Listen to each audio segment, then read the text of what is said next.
다윗 왕이 사람을 보내어 로드발 암미엘의 아들 마길의 집에서 저를 데려오니 사울의 손자 요나단의 아들 무비보셋이 다윗에게 나와서 엎드려 절하매 다윗이 가로되 무비보셋이여 하니 대답하되 주의 종이 여기 있나이다.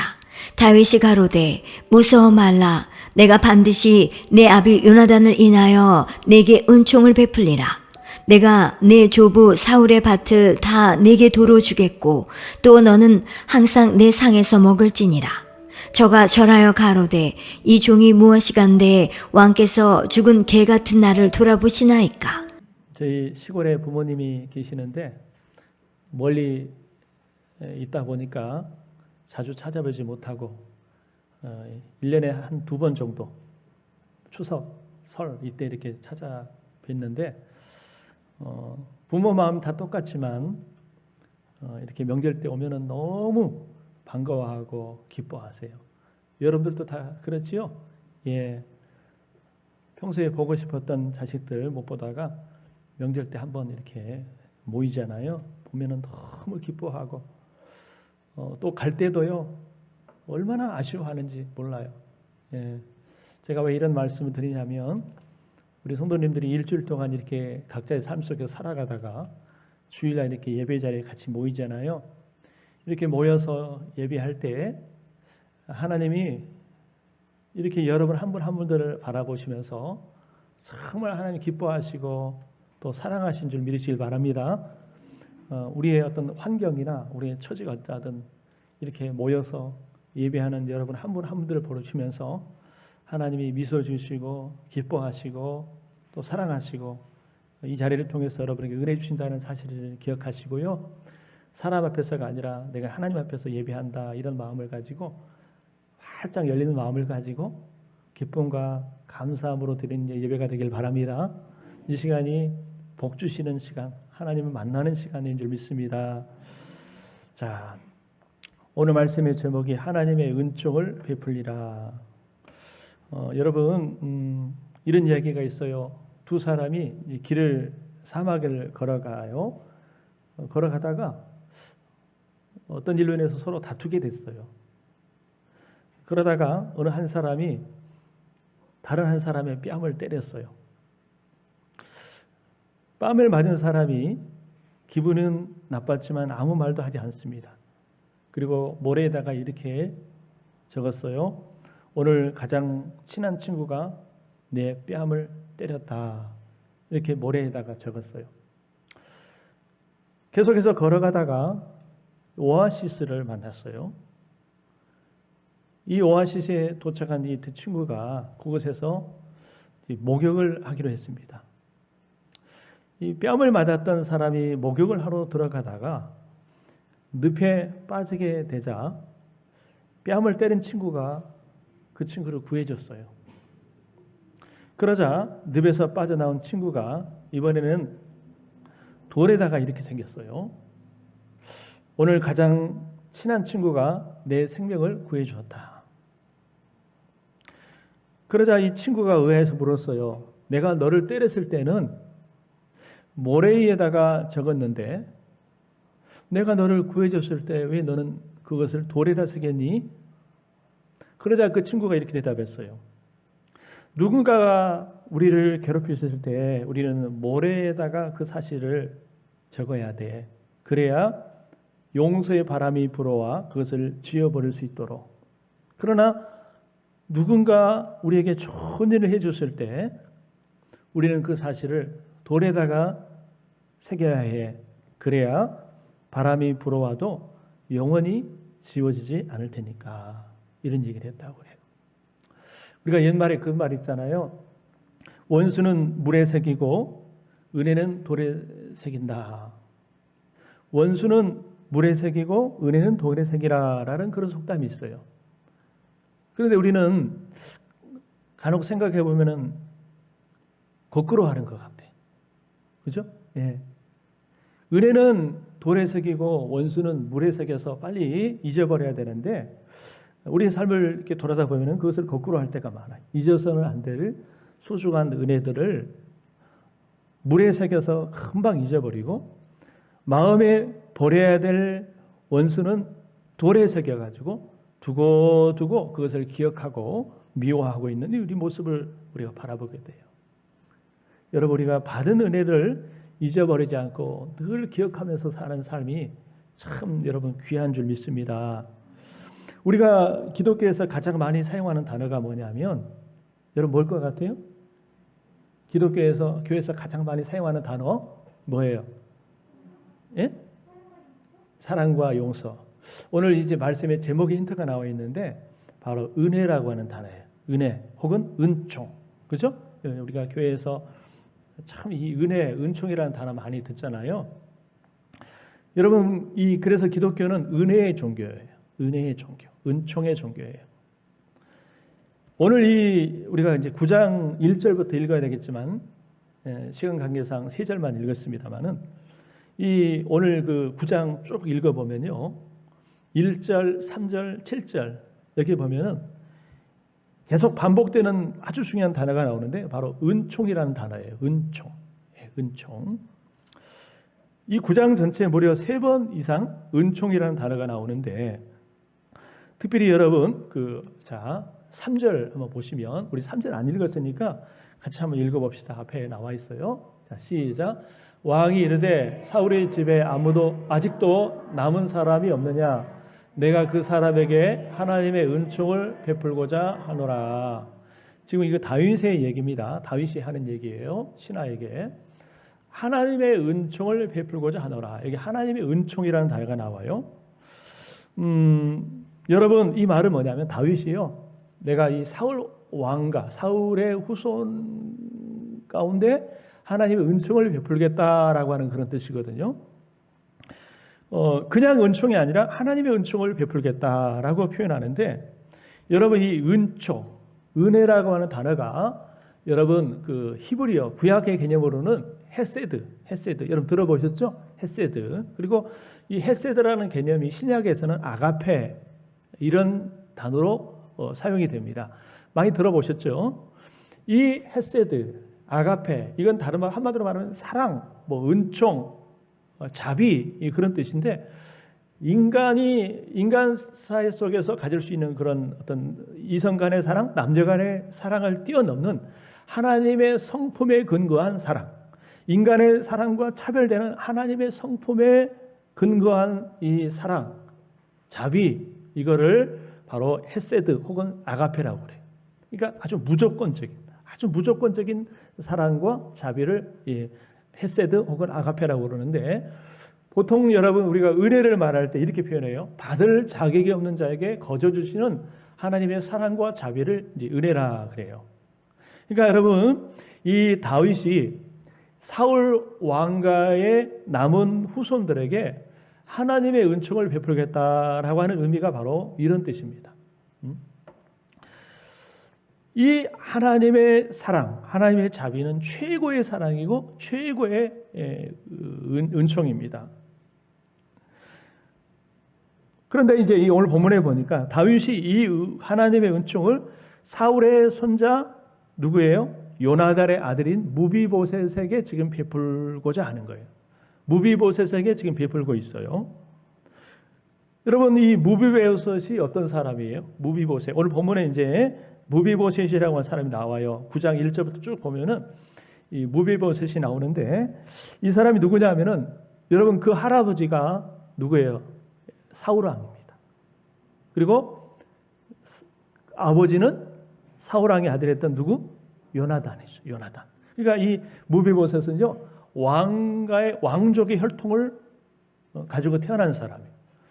여러분 왕족의 혈통이니 얼마나 여러분 귀하고 사랑받는 사람 아닙니까? 그런데 이 무비보셋의 인생 가운데 5살 때, 이 무비보셋이 5살 때 정말 갑작스러운 시련이 찾아와죠. 여러분 시련이라는 게 예고하고 찾아오지 않잖아요. 그죠? 우리 인생 가운데 찾아오는 시련이 어떤 사고가 예고하고 오면은 다 피할 수 있지만 예고하지 않고 찾아오잖아요. 이 무비보셋이 5살이 되었을 때 일인데, 이 당시에 이스라엘이 블레셋과의 아주 이 적대 관계, 이 전쟁이 자주 이렇게 일어나고 있는데, 그때도 5살이 되었을 때도 할아버지 사울과 아버지 요나단이 이 전쟁에 나아가죠. 블레셋과의 전쟁에 나아가는데 길보아 전투에서 아버지 요나단과 할아버지 사울 그리고 두 삼촌이 처참하게 전사해버리고 맙니다. 여러분 전혀 예상치 못했던 그런 사건이죠. 여러분 전쟁에서 패전을 하게 되면 그것으로 끝이 아닙니다. 이 적들이 진격에 들어오면요, 왕족의 혈통은 다 잡아서 죽입니다. 이게 관례예요. 사극에서 우리가 보지 않습니까? 자, 이런 위기 가운데서 무비보셋을 키웠던 그 유모가 이 아이를 살리기 위해서 아이를 안고 급히 이제 도망을 가다가 그만 이 잘못해가지고 이 아이를 땅에 떨어뜨립니다. 떨어뜨리고 말았어요. 그래가지고 이 아이의 두 다리가 여러분 부러지고 말았어요. 두 다리가 이제 못 쓰게 되는 이 장애인이 되고 만 거예요. 5살 때. 여러분 오늘 이제 보면 그 31절에 13절에 보면은 절름발이었다라고 있어요. 절름발이. 그러니까 5살 때 그 사고를 만나가지고 이렇게 성인이 되었지만 평생 이렇게 두 다리를 쓰지 못하고 절름발이로서 장애를 안고 살아가 했던 이 사람이 바로 무비보셋입니다. 그러니까 누군가의 도움이 없이는 참 살아가기 힘든 생존이 불가능한 그런 처지에 있었던 사람이 바로 이 무비보셋인데 여러분 무비보셋의 처지가요, 이 사람이 처지가 참 안타까워요. 왕족의 혈통으로 태어나가지고 뭐 별 문제가 없었다면은 정말 그 인생이 아주 잘 풀렸을, 아주 형통했을 그런 인생인데 5살 때 전쟁이 일어나게 되고 할아버지도 죽고 아버지도 죽고 자신도 이렇게 도망가다가 땅에 떨어져가지고 두 다리가 골절이 되어서 절름발이가 되고 여러분 그래서 평생 이렇게 불구의 어떤 장애의 몸을 가지고 도망 다녀야 됐던 그런 삶을 살아야 했어요. 한때 여러분 왕자의 신분이었지만 그 신분도 다 잃어버렸죠. 권세도 잃어버렸죠. 물질도 잃어버렸죠. 건강도 잃어버렸죠. 여러분 다 잃어버리고 부모도 다 잃어버리고 여러분 이제는 그 불구의 몸을 가지고 도망을 다녀야 되는, 숨어 살아야 되는 그런 처지가 되고 말았어요. 그러니 얼마나 여러분 그 인생이 참 불안하고 여러분 두려움 속에 살지 않았겠습니까? 마음속에 참 그 상처, 아픔, 피해의식, 열등감을 가지고 살았을 것입니다. 그래서 그 내면의 상처가 그대로 드러나는 구절이 있어요. 사무엘하 9장 8절인데요. 자, 여기 한번 보세요. 이게 지금 뭐냐면은 무비보셋에 하는 얘기인데 한번 같이 읽어볼까요? 시작. 그가 절하여 이르되 이 종이 무엇이기에 왕께서 죽은 개 같은 나를 돌아보시나이까 하니라. 자, 이 말은 무비보셋이 다윗 왕 앞에 섰을 때에 했던 말이에요. 이 종이 무엇이기에 왕께서 죽은 개 같은 나를 돌아보시나이까. 자신을 가리켜서 뭐라고 그래요? 죽은 개 같은 나. 여러분 유대 사회에서 오늘날이야 이 개를 아주 소중하게 얘기지만 성경에서 또 유대 사회에서 이 개라고 하는 표현, 특히 유대인들에게 있어서 개라고 하는 표현은요 아주 부정한, 아주 부정한 의미로 쓰이는 의미가 바로 이 개 같은 표현입니다. 개 같은 표현이에요. 예. 그러니까 그냥 개가 아니에요. 죽은 개 같은 나. 이걸 보면은 이 무비보셋이 평소에 자기 자신에 대해서 얼마나 그렇게 낮은 자존감을 가지고 자기를 비하하면서 살았는가 하는 것을 알 수 있어요. 나는 정말 죽은 개 같은 인생이다. 자신의 처지가, 자신의 상황이, 자신의 입장이 죽은 개 같은 존재다. 이런 의식을 가지고, 자의식을 가지고 살았어요. 마음의 상처, 아픔이 많았다는 걸 알고 있습니다. 자, 그런데 놀라운 것은 오늘 이제 본문에 보니까 이런 비참한 인생의 주인공이었던 무비보셋이 인생의 역전을 경험하는 사건이 벌어지게 됩니다. 새로운 인생을 살게 되는 계기가 펼쳐지게 되는데 어떻게 해서 그것이 가능했느냐? 어떻게 비참한 인생, 실패한 인생, 이 도망자의 인생, 장애를 가지고 불구의 몸을 가지고 살았던 인생이 여러분 새로운 인생을 살게 됐느냐? 인생 역전의 삶을 살게 됐느냐? 여러분 그 사건이 오늘 본문에 소개가 되고 있는데 한마디로 그 계기가 뭐냐면은 다윗이 이 무비보셋에게 베풀었던 하나님의 은총입니다. 다윗이 무비보셋에게 베풀었던 이 하나님의 은총을 잊고부터 무비보셋의 인생이 완전히 달라지는 새롭게 되는 계기가 되었다는 거예요. 자, 그러면 구체적으로 다윗은 무비보셋에게 어떤 은총을 베풀었는가? 자, 이걸 한번 오늘 말씀을 통해 찾아보겠습니다. 세 가지인데 첫 번째가 뭐냐면요. 자, 정신적인 회복의 은총을 베풀었어요. 6절에 보면은 여러분 이 다윗이 무비보셋을 만났을 때 이 무비보셋에게 어떻게 대했냐면은 먼저 그의 이름을 부릅니다. 무비보셋이요라고 이 무비보셋의 이름을 불러줘요. 여러분 험악하게 불렀을까요? 아니에요. 아주 다정하게 무비보셋이요 이렇게 불렀겠죠. 그러면서 뭐라고 그랬냐면은 두려워하지 말라, 무서워하지 말라라고 얘기해요. 이걸 뒤집어 보면은 지금 무비보셋이 왕 앞에 선 무비보셋이 심각한 두려움 가운데 무서움 가운데 있었다는 것을 알 수 있어요. 왜 그래요? 여러분 우리가 알잖아요. 다윗은요, 이 무비보셋은 이제까지 죽음의 공포에서 살았던 사람입니다. 왕위에 오르면 일단 정적과 그 일가 친척을 모조리 진멸하는 것은 동서양을 막론하고 일반적인 관례이죠. 그러니까 이제는 정권이 바뀌었잖아요. 그죠? 사울왕도 죽고 요나단도 죽고 왕적이 다 무너지고 이제 다윗이 정권을 잡았잖아요. 여러분 사울왕과 그 무비보셋의 할아버지였던 사울왕과 다윗과는요 철천지 원수 관계입니다. 그죠? 다윗이 무슨 잘못한 것도 아닙니다만은 사울이 라이브 의식을 깨가지고 여러분 다윗을 죽이려고 얼마나 쫓아다녔습니까? 그죠? 그래서 다윗이 죽을 고비를 많이 남겼는데 이제는 시대도 변하고요. 정권이 바뀌었어요. 이제는 다윗이 왕권을 잡게 됐습니다. 그러면요. 일반적으로 새롭게 정권을 잡은 이 정권이요. 옛 왕가의 혈통들을 모조리 진멸하는 게 관례입니다. 우리가 사극에서도 보면 알 수 있지 않습니까? 그죠? 그걸 알기 때문에 평생 숨어 다니다가 이제 왕 앞에 선 무비보셋이 야, 나는 이제 죽을 수도 있겠구나. 나는 이제는 이제 내 인생이 끝났구나라는 그런 가운데 여러분 두려워하고 있는 거예요. 이걸 알기에 다윗이 무비보셋에게 야 두려워하지 말아라, 무서워하지 말아라라고 말하는 거예요. 무비보셋의 입장에서 어땠을 것 같아요? 내가 죽을 것이라 생각하고 있었는데 두려워하지 마, 무서워하지 말라 그랬을 때 여러분 마음의 평안함을 얻을 수 있지 않겠습니까? 정신적인 그런 회복이 일어나지 않겠습니까? 이것이 바로 이 다윗이 무비보셋에게 베풀었던 첫 번째 은총이고요. 자, 두 번째가 뭐냐면 신분 회복의 은총입니다. 여러분 무엇을 보면 알 수 있냐면 오늘 이 본문에 보니까 똑같은 비슷한 표현이 세 군데 나와요. 뭐냐면은 너는 항상 내 상에서 떡을 먹을지라 또 무비보셋은 왕자 중 하나처럼 왕의 상에서 먹으니라. 무비보셋이 항상 왕의 상에서 먹음으로 예루살렘에 서니라.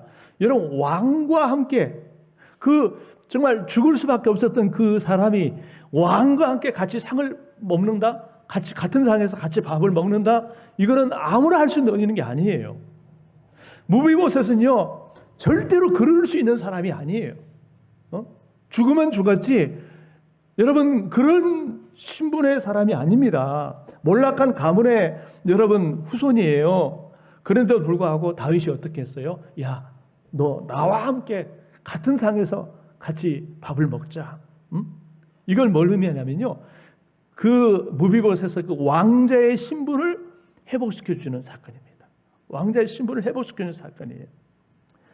사실 무비보셋은 모든 것을 다 잃어버렸습니다. 권위를 잃어버리고요. 신분을 잃어버리고 도망자의 삶을 여러분 살았지만 다윗이 이 무비보셋에게 하나님의 은총을 베풀어 주니까 모든 이 권세가 회복이 돼요. 그리고요 뒤에 보면은 이제는 그 사울의 종 시바를 비롯해서 시바의 아들 15명 그리고 시바 밑에서 조수종 자 20명을 이 무비보셋에게 붙여줍니다. 붙여주면서 야 무비보셋을 시종 들어라 보필해라 라고 여러분 해줘요. 신분을 회복시켜주는 거예요.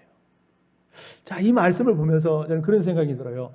여러분 이 신분의 회복 근데 이 신분의 회복이요, 무비보셋뿐만 아니라 오늘 이 자리에 앉아있는 저와 여러분에게도 여러분 이 주어졌다는 사실을 여러분 기억하시길 바랍니다. 우리 영적인 관점에서 보면은 우리가 죄와 허물로 죽었던 자들이에요.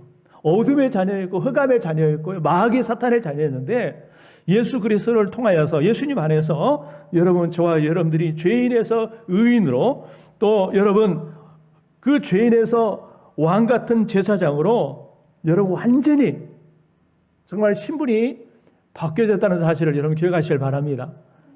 왕의 자녀, 하나님의 자녀로서의 놀라운 신분의 변화가 우리 가운데 일어나게 됐다는 사실을 여러분 기억하시길 바랍니다. 이게 하나님이 우리에게 주신 은혜예요. 그 다음에 세 번째가 뭐냐면은 경제 회복의 은총, 물질의 회복의 은총이에요. 여러분 무비보셋은요, 그 물질을 경제적인 것들을 다 잃어버린 사람이에요. 왕가의 혈통이다 그러면은 여러분 명예뿐만 아니라 엄청난 부를 가지고 있는 거 아니겠습니까? 그런데 그 왕가가 이제 몰락하게 되면서 그가 가졌던 모든 경제적인 물질적인 걸 다 잃어버렸거든요.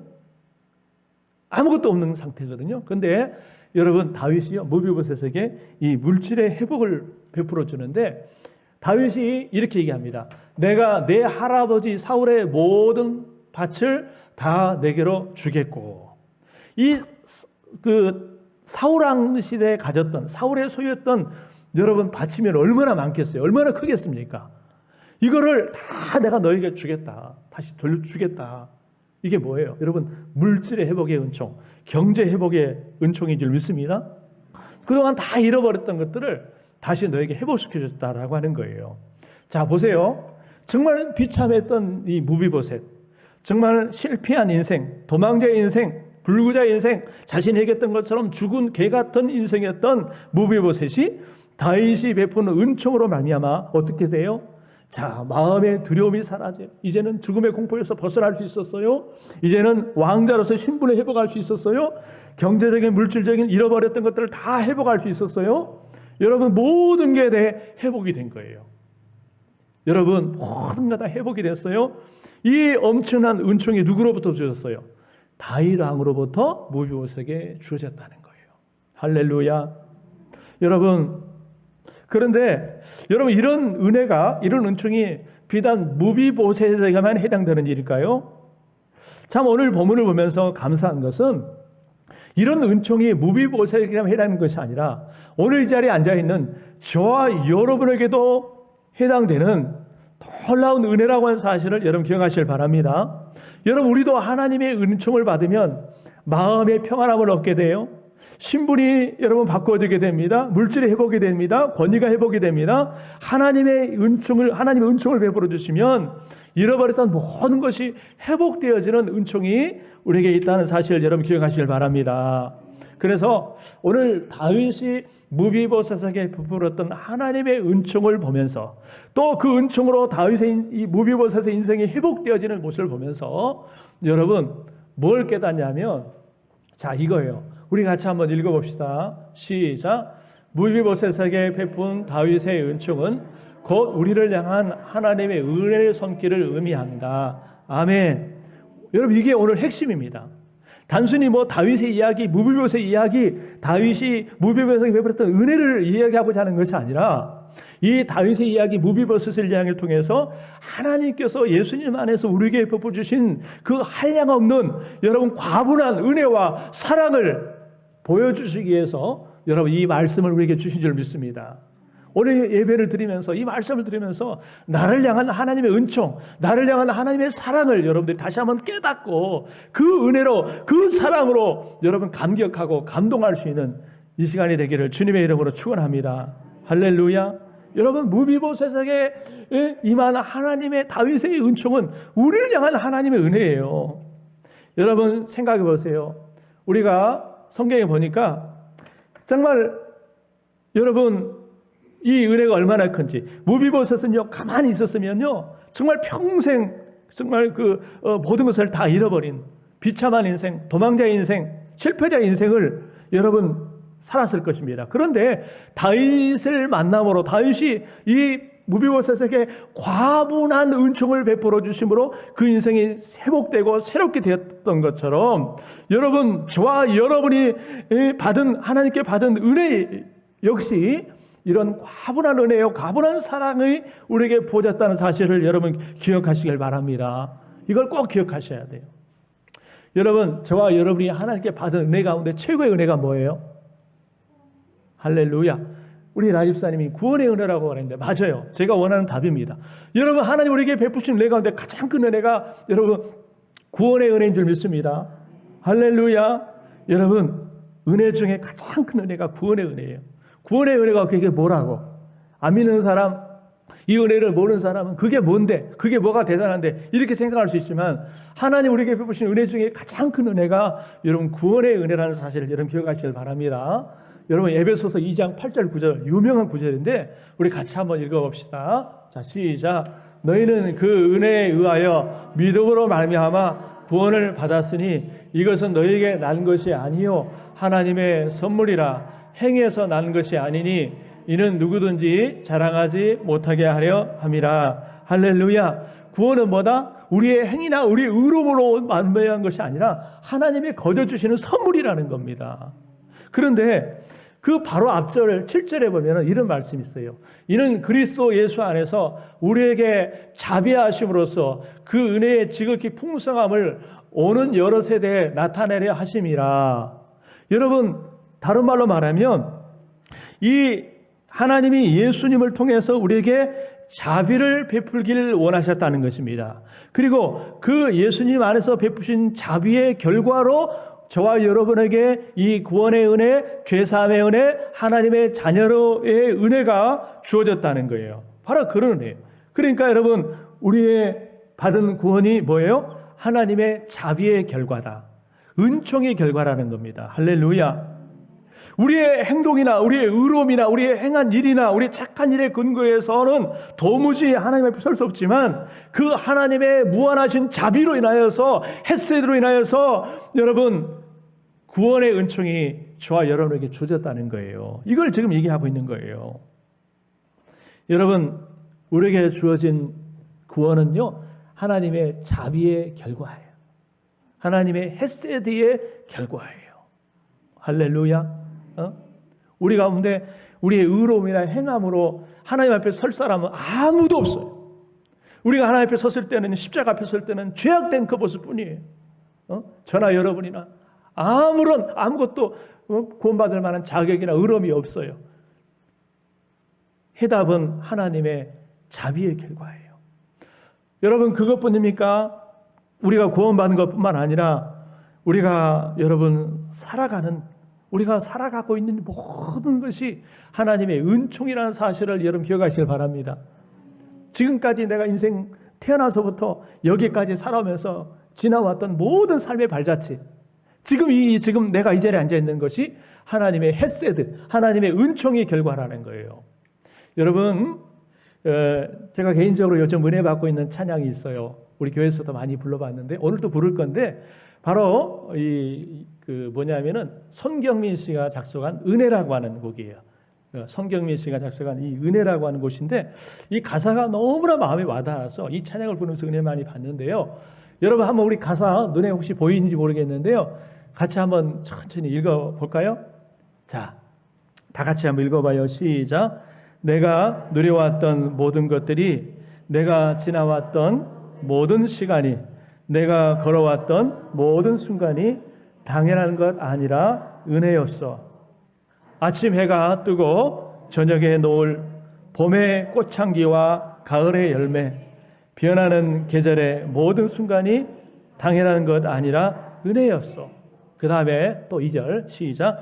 내가 이 땅에 태어나 사는 것, 어린아이 시절과 지금까지 숨을 쉬며 살며 꿈을 꾸는 삶, 당연한 것 아니라 은혜였어.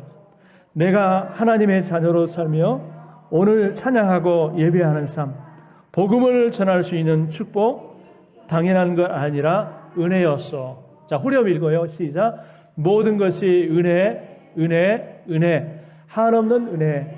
내 삶에 당연한 건 하나도 없었던 것을 모든 것 은혜, 은혜였어. 할렐루야. 여러분, 이 찬양의 가사가 여러분의 고백인 줄 믿습니다. 모든 것이, 여러분, 우리 삶에 주어진 모든 것이 당연한 것이 아니라 하나님이 저와 여러분에게 주어진 놀라운 은혜요, 축복이라는 사실이에요. 자비의 은총이라는 거예요. 여러분, 이걸 깨달으면 감사하지 않을 수가 있겠습니까? 감사하지 않을 수 있겠어요?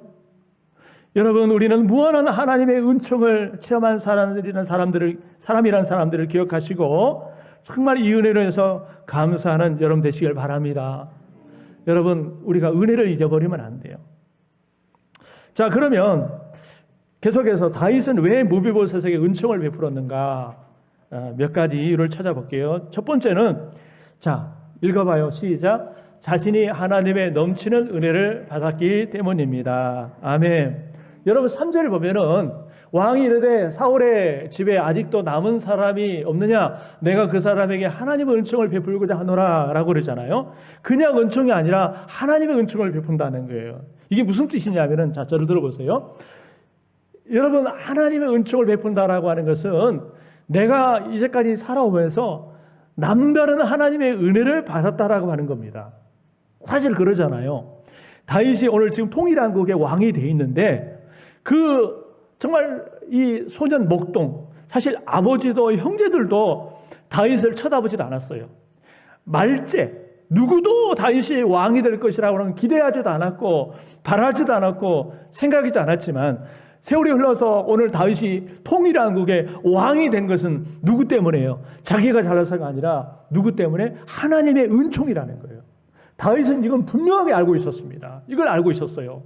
그렇기 때문에 자기를 드러내지 않고 자기를 자랑하지 않고 평생 하나님의 은혜만을 여러분 자랑했던 사람이 다윗인데, 여러분, 내가 받았던 그 은총, 내가 하나님께 받았던 그 은총, 이 무한한 은총, 과분한 은총을 어떻게 하겠다? 내가 이제는 이 사울 왕가의 후손이었던 무비보셋에게 내가 베풀겠다는 거예요. 은혜에 비친 자의 마음을 가지고 내가 하나님께 받은 은총을 내가 이 무비보셋에게 베풀겠다라고 하는 거예요. 다윗은요, 은혜에 감사할 줄 아는 사람, 은혜를 기억하고 은혜에 감사할 줄 아는 사람이에요. 여러분, 하나님이 그런 사람을 기뻐하신 줄 믿습니다. 이스라엘 백성들이 출애굽의 은혜, 홍해를 건너는 은혜를 입었어요. 근데 왜 광야에서 가나안 땅에 들어가지 못하고 죽었어요? 여러분, 그 전까지 베푸셨던 하나님의 놀라운 은혜들을 잊어버리고 정말 조금만 어려움 만나면 입이 튀어나와가지고 막 원망하고 불평불만하다가 광야에서 여러분 다 죽은 거 아니겠습니까?